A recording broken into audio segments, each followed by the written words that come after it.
சப்பாத்திக்கு ஆப்டான dhaba style egg masala bhurji பண்ணலாம் வாங்க.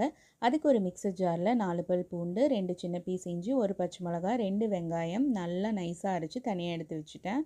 கடாயில் 2 டேபிள் ஸ்பூன் ஆயில், 1/2 ஸ்பூன் சீரகம், 1 ஸ்பூன் மிளகாய்த்தூள், 2 ஸ்பூன் மல்லித்தூள், 1/4 ஸ்பூன் மஞ்சள்தூள் போட்டு லைட்டாக வதக்கிக்கலாம்.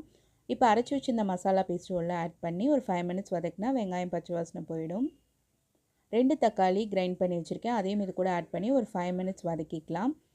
இப்போ கொஞ்சமாக தண்ணி ஆட் பண்ணிவிட்டு இந்த மசாலாவுக்கு தேவையான கல்லுப்பு போட்டு ஒரு 5 to 7 மினிட்ஸ் நல்லா கொதிக்க வச்சுக்கலாம். கொதிச்சதுக்கப்புறமா நான் 4 முட்டை எடுத்திருக்கேன், அதை இந்த மசாலாவில் ஆட் பண்ணிக்கலாம். 1/2 spoon pepper, 1/2 spoon garam masala போட்டு இந்த மாதிரி நல்லா கலக்குனிங்கன்னா அந்த எக்கெல்லாம் புர்ஜியாக மாறிடும். இது ஒரு 5 மினிட்ஸ்க்குள்ளாரையே திக்காகிடும். திக்கானதுக்கப்புறமா கசூரி மேத்தி ஒரு 1/2 ஸ்பூன் எடுத்து அதையும் க்ரஷ் பண்ணி ஆட் பண்ணிக்கலாம். உங்களுக்கு வேணும்னா நீங்கள் க்ரீம் போட்டு சர்வ் பண்ணிங்கன்னா ரெஸ்டாரண்ட் ஸ்டைலாக அப்படியே இருக்கும். நான் லேயர் சப்பாத்தி கூட சர்வ்